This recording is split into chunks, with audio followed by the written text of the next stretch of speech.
Okay. Our second speaker this evening is delivering number 10 project in the Competent Communicator Manual. Inspire your audience.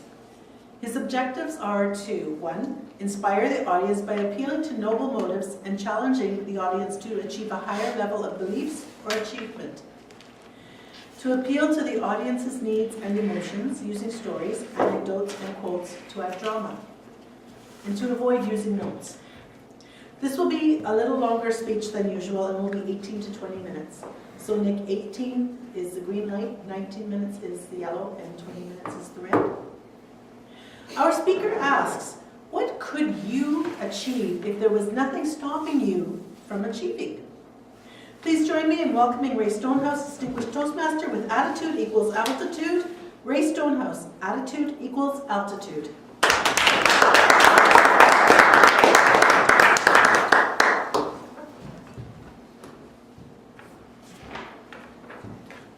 Can anyone tell me what Toastmaster International's tagline is? Where leaders are made. Where leaders are made. Now, by show of hands, who among us specifically joined Toastmasters to become a better leader? I didn't expect anybody to put their hands up. I didn't expect to want to become a leader. I didn't join for that. I only found out later on that I had really joined to become a leader. Madam Toastmaster, fellow Toastmasters, and our welcome guests.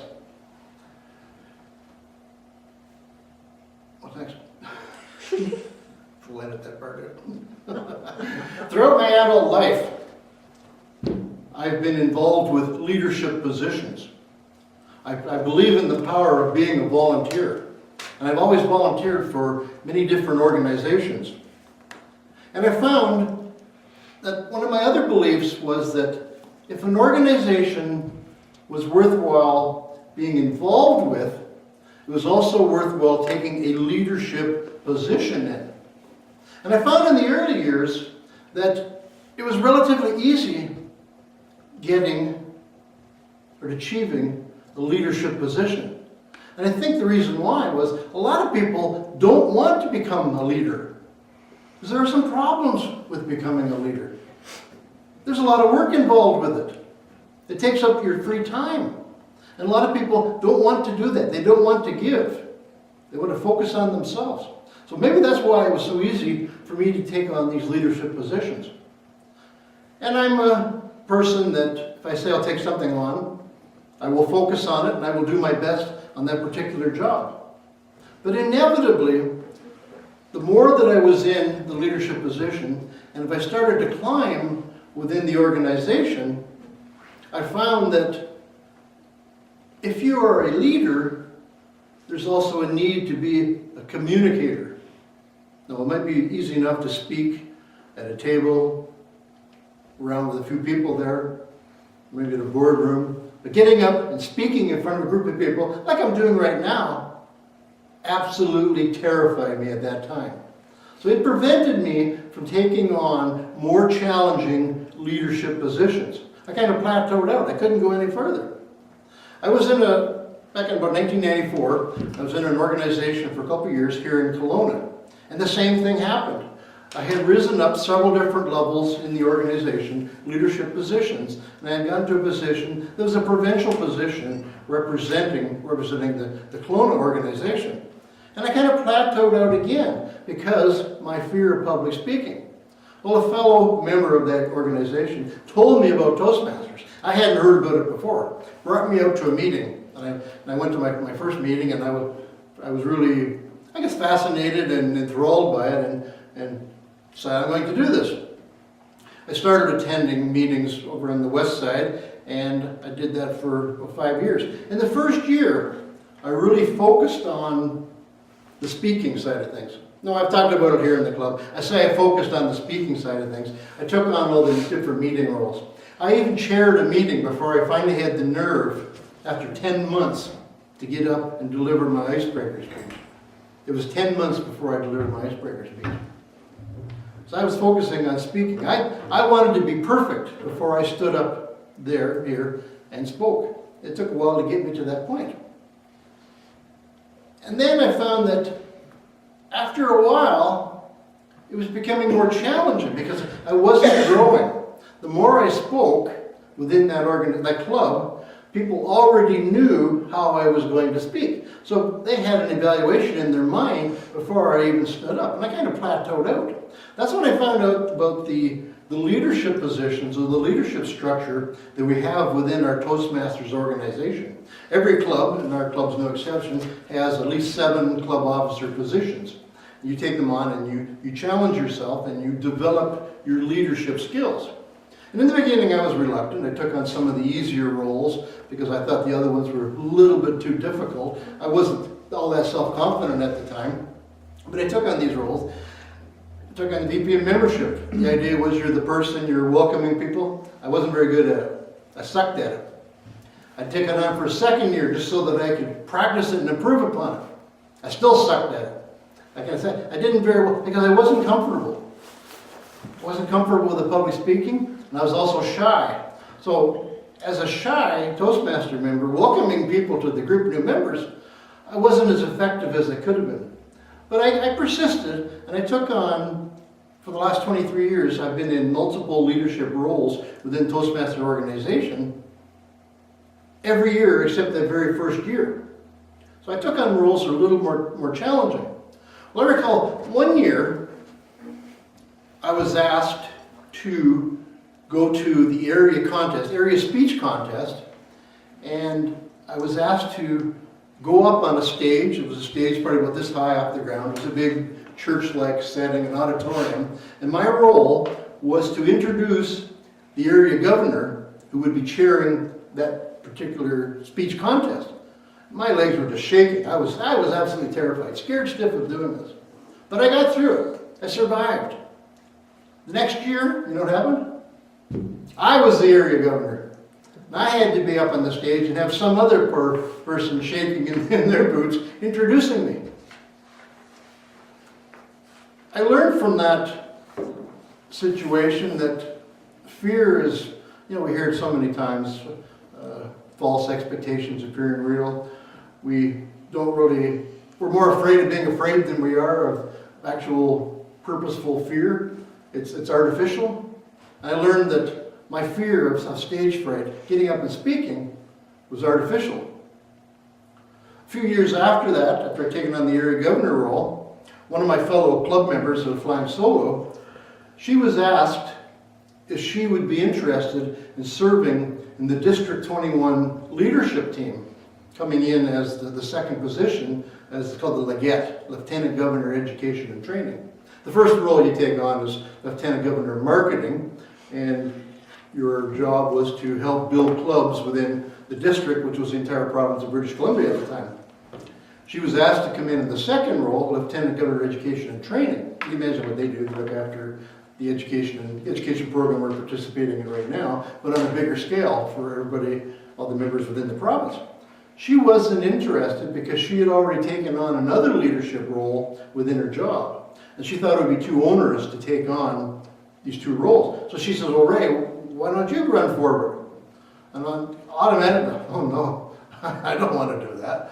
One, this one's like an awful lot of work. I've got to be on the coast all the time. I don't think I'm ready for doing that. So I said, no, I don't think so. But then I started thinking about it. And I thought, well, why not? Is there any reason that I can't do it? No, I'm certainly capable of it. I've been Toastmaster longer than a lot of people have, so I certainly have the background. Do I have the self-confidence? Yeah, pretty well. I can do this. Is it going to the coast a problem? There might be some financial problem, but they're willing to finance my travel, so it's doable. You had to run an election, so you had to campaign. I traveled up to Prince George for a spring District 21 contest, a speech contest, and they had the annual business meeting, and they had the election there. And I ran. And I really didn't think that I was going to get elected, because while I had served as an area governor, and I served as a division governor, I hadn't been to a conference for 5 years. So nobody really knew who I was. So I really didn't have high expectations that I was going to get elected. Lo and behold, I did get elected. I must have wowed them with my communication and leadership skills that I developed in those years. We had to give a bit of a speech before saying, why they should vote for me. And I got elected. Almost immediately after that, you're whisked off the stage, and I'm out in the hallway, and I'm in a state of panic. My heart's pounding. Not a panic attack or anxiety attack, but I'm in a state of high anxiety. The way I liken it, and I talked about it in other speeches, is, anybody ever parachuted? Neither have I. But if I was to parachute, and I think about it, the door opens up, your heart starts racing, but in the last minute, you're doing a check-off, boots sliding up, all those different things, goggles on, and then you jump out. That's exactly what happened. I felt like I had jumped out, and all of a sudden I went, oh, parachute. Because that's what it was like. It was like free fall. I was falling through the sky, and I'm thinking, what have I gotten myself into? And I was like that basically for the entire conference. Then after a while, I realized that I wasn't alone. Sure, I had taken this position on, but now I was part of a larger team. I had a district governor who had been in the position before me. I had a past district governor who was there to mentor us.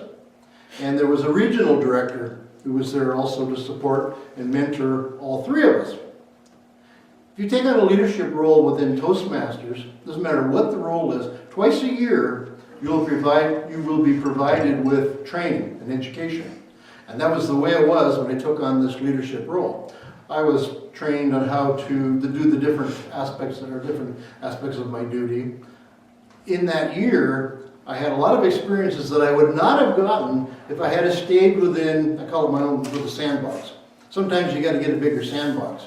And that's what I did. I got a bigger sandbox working on the district team. And that 1 year, I had the opportunity to speak, or I ran speech contests there was 300 people at a couple of them, 350 at one of them. So it was a large audience that I didn't have an opportunity to have in my own club. So that gave me experience that I didn't get in my own club.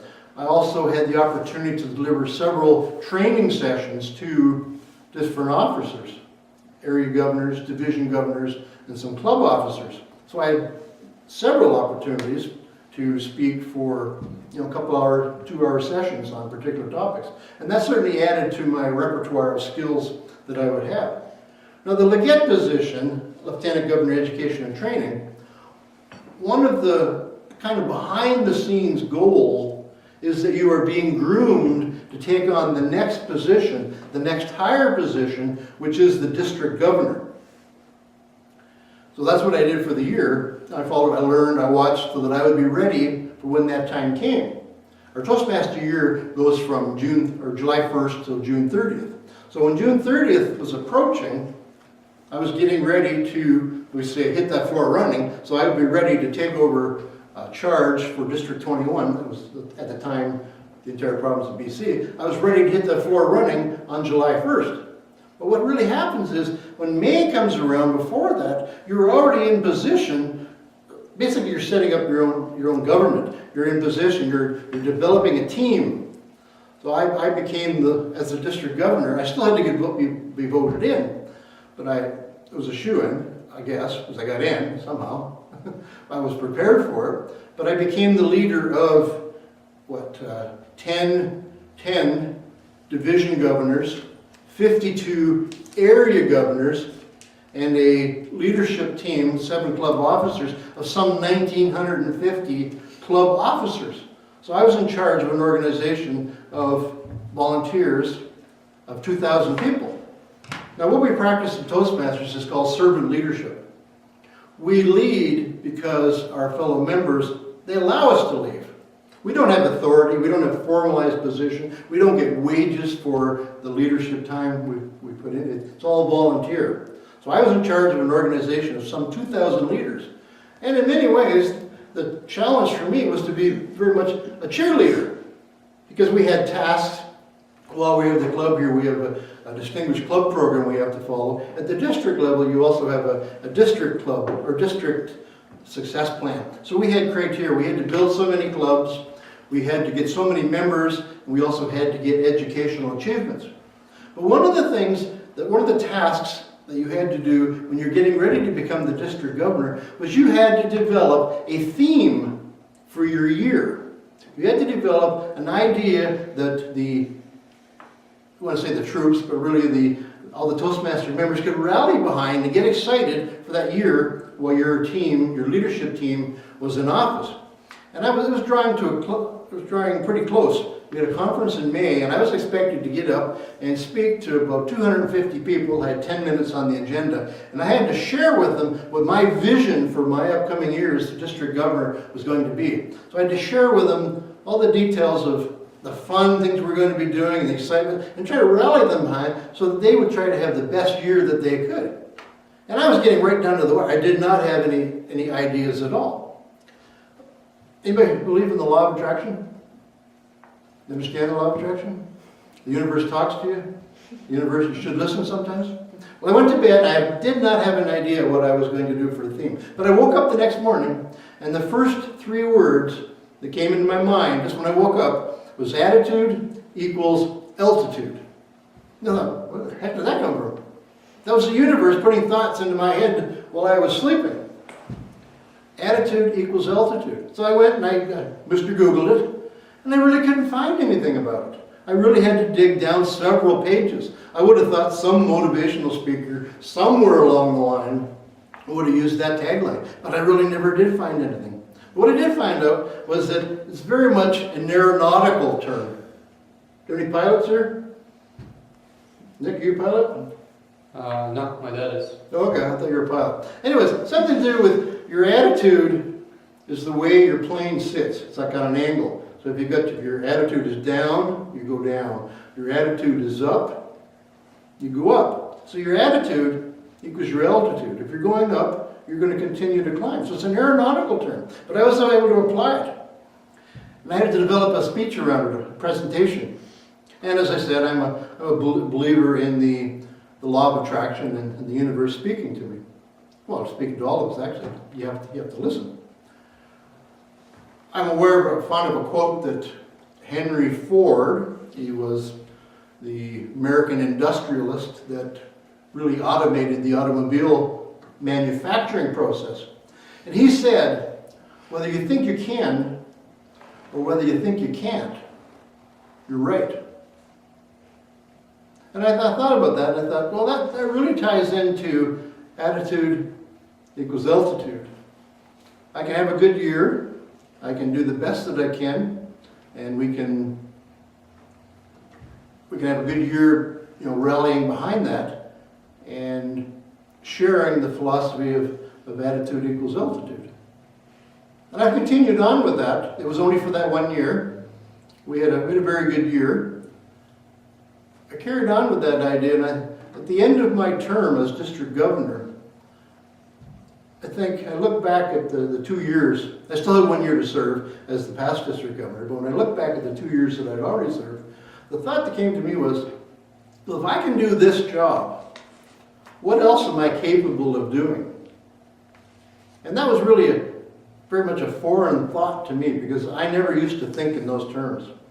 Before, when I joined Toastmasters, and in the early years of Toastmasters, my mantra, any fans of Conan the Barbarian here?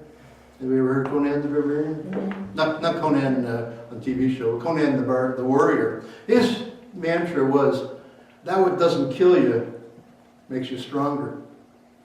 That's the way I was in the belief in the beginning, when I was really afraid to take on opportunities. But after a while, several years in Toastmasters, taking on different opportunities, I changed that. I changed it to that which doesn't challenge, or that which challenges you, makes you grow. And from then on, I've taken on as many challenges that I've had. The year after serving as district governor, my role was the past district governor, and basically I was serving as a mentor to the team that was coming up behind me. I was there to support them. It was an active role, a lot of education, a lot of training involved, and speaking. I've carried on since that time, that was a decade ago. I've carried on, and I've been basically a part of the district team over the years, serving as webmaster for more than a decade. I've been involved with a dozen or so conferences. I've set up web pages. I've set up I've set up registration systems. I've mentored a lot of Toastmasters. I've done a lot of training. I've done online training. I've done live training. All this was from originally saying, yeah, I can do it. I can do it. The attitude equals altitude really resonated with me and still does. So far all I've been talking about me. You're here. Some of you raised your hands because you joined Toastmasters for leadership experience, leadership opportunity, leadership skill building. Now how does that take place? You don't learn public speaking or leadership skill development by osmosis. You got to get up, you got to do something about it. We have opportunities every single meeting when we get together here. Many of the roles, doesn't matter what the role is, there's a little bit of leadership skill building in them. Any of the reports that you do, if you're doing the ACON or taking a grammarian role or table topics master, well, you're standing up. You are serving as a leader. You are setting an example for your fellow members. You're sharing the benefit of your experience and your wisdom when you're giving a report. We've had a manual here that when you join Competent Leadership Manual that we haven't been very good at using lately. Since our numbers have been down, it's been challenging to get somebody to evaluate you. But if you look into that leadership manual, there are so many different opportunities that you can get real-world leadership experience right here in the meeting. So we can do it here.